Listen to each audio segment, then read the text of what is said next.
Hi, good morning, and welcome all of you to the morning show with Monte Cagle. This is the Monte Cagle show, and I'm from, as I told you, I'm from South Carolina. I'm Americano, and I wanted to say I had a real nice time with you last week as I talked about UFOs.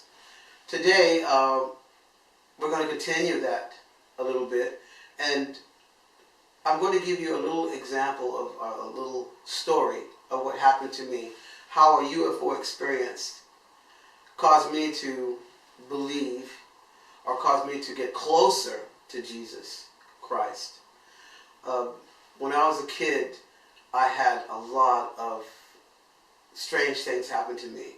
A lot of people don't like to talk about it, but I want to talk about it in my show because I hope that the things that I share might encourage you to let you know there are other people who go through the same things that you may have gone through, and in so doing you can have a little relief, a little peace, a little closure in your life, that you're not the only one that goes through these things, and that God in His love wants you to know there are other people who have these experiences just like you, and it's normal. It's nothing to be afraid of. It's nothing to be freaked out about. It's just life. And so today I'm going to tell you a little more about it. It's a real crisp morning. That's why I have my hood on. It's, I think, like 2 or 3 below zero here in Germany. I'm in Europe, and I'm kind of filming on location. I'm a little more outside than inside, so I have my jacket on today and just trying to be a little warm. So I told you every Thursday I want to do these shows for you. So, boy, come rain, come shine, here I am, freezing a little bit, but I'm going to talk to you today. First of all, I wanted to explain to you a little bit about my little kid. As a child, I had, like I said, a lot of things that happened to me that were really strange. I mean, I've been almost hit by a train, someone moved me out of the way of the train, and that whole event, it was very weird because I was on a bridge about 20, 30 feet up in the air, and I was saved from a train by an unseen force. And things like that would happen to me as a kid. I would know certain things were going to happen, and they actually happened. Far as people dying, knowing at the same moment that the future of my future, I would see pictures of it or get little premonitions of things that were going to happen, and it actually happened a day or two later, or like an hour later. It didn't have anything to do with me being psychic. I don't know what you would say, but they happened to me. And so those are the things that made me to believe in the supernatural. You know, first of all, I'd like to say that my past, I was the only kid, you know, so I had everything as a child. Very good education.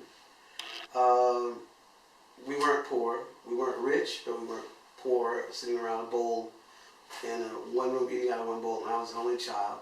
I lived in a very large, nice house on my town, Main Street, in South Carolina. And as far as an African American, I had a pretty privileged childhood.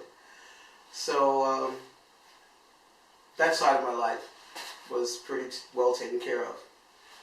But I went to church, like most African Americans in the church in the South. Being in the church was an integral part of your life. Every Sunday, I think I missed, from the time I was in existence, from my memory, the furthest back memory I ever had, to the time I was 18, every Sunday I was in church. And I think I missed about 5 times from the time I was a little baby until I was 18, when I finally left home and went to college. And that was it. So I knew about Jesus. I knew about, you know, loving God, and God. For me, God was real. And it was just a part of life. But I didn't really have that clear understanding about salvation, what it means to go to heaven, or it was more like to be good, and maybe if I'm good enough, maybe I would go to heaven, kind of a understanding of Jesus Christ. But back to the UFO thing experience. Well, anyway, in my home, in my room, one night I had a very clear, you might say, a vision. This was a particular vision. And this UFO, or this object, right, it was a circular object, landed in my backyard. Now, I was asleep. I woke up. I heard this noise in my room. I woke up, and I walked through my kitchen, back to this door. We had this big glass door, and we had a little terrace on my house. And I went to the back door, and there was this light, a globe. It was metallic in nature. It didn't look like it wasn't a saucer shape, but it was a globe, and it was sitting in my backyard. And this thing was like just radiating this light.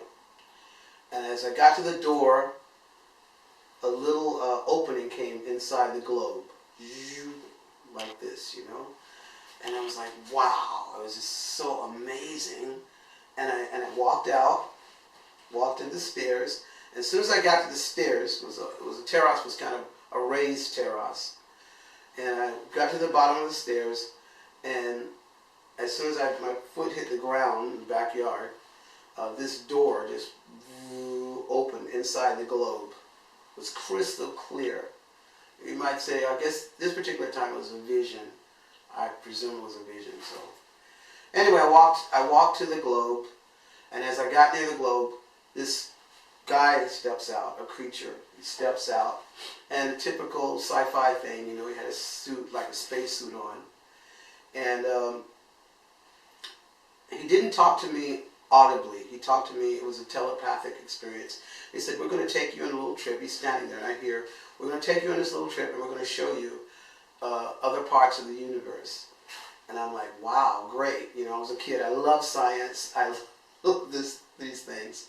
So I get in the ship, and sure enough, okay, there's 2 seats, there's a console, and inside of the ship, of the globe, it was crystal clear all around. Even though on the outside it looked metallic, but on the inside it looked like glass, clear glass.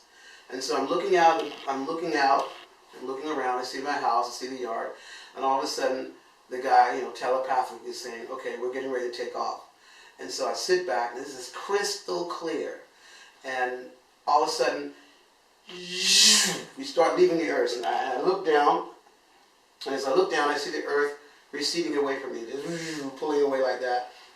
And then we go faster and faster, and as we go faster, all the things are just shooting by us, like planets and things. So it just got even more faster. And at one point, I just see streaks. And all of a sudden, we come into a part, we're in space again, but I noticed there were these planets all around. And so we come to this one particular planet, and we land. We kind of shortened it up a bit. We land, we get there, and I step out, and boom, it's another world. And I see people, but people. They weren't grotesque creatures, or they weren't dwarfs or Dr. Spocks. They were just normal people. And but it was like, let's say, our civilization, but a little more advanced. Right? Let's say about another 20, 30 years. I see flying, like hovering cars, and I see people, just normal life. They were going to stores. You see people going to the store to buy things or whatever, but it was just like Earth, but maybe 20 or 30 years into the future. Let's say, at my particular time, let's say it would be like maybe 70 years into the future when I was a kid. So it was just very advanced. They were all wearing kind of futuristic clothes. And I was like, wow. So they take me around. I'm kind of shortening the story. And I look at different things. I see the cars, the vehicles that are flying, and things like that. Super advanced and really, technologically advanced. Just like, wow. And so they said, okay, great. I'm shortening it. So you've seen enough. So I go back to the globe. We get inside, and this actually happened to me, whether it was a dream or wasn't a dream. It was more like a vision. It was super clear. I get in this globe, and as soon as we take off, about 2 seconds, boom, I land in my bed. I'm back in my bed. I wake up and I'm like, wow, this is amazing. And I didn't tell anybody else about that. So that was just outstanding, So events like that happen to me. Not exactly. Different things would happen, or, I almost get hit by a car, almost get hit by a train, things push me away, or I get lifted up somewhere, and these things actually happen. And some people can actually verify these things that happened to me were true because I went as a group, and there's lots of stories I'm going to tell you on my show about things that lets me know, and I hope it will let you know, that the spirit world is really real. Some things were like a vision, but some things I was awake. I was not dreaming. I wasn't hallucinating. I wasn't into drugs. I didn't drink. I was a good little boy. I went to church every Sunday, and I wasn't into any kind of drugs, anything like that. But they happened. Death of my grandmother, I knew about it, and different people passed away, and I would see it, or I would have a vision of it, and it was amazing, but I didn't tell people, because they would think, oh, you're kooky or whatever, strange. But anyway, that happened to me. And so now I'm going to relate to you how these experiences I had led me to Jesus, to really know Jesus personally, to have a real connection with him. And here goes. Just getting worse all the time, oh yeah. So many crazy things, it just blows your mind. Now let me tell you about it. I got a tip that'll help see you through. Listen to me, brother, here's what you gotta do. Gotta keep on smiling.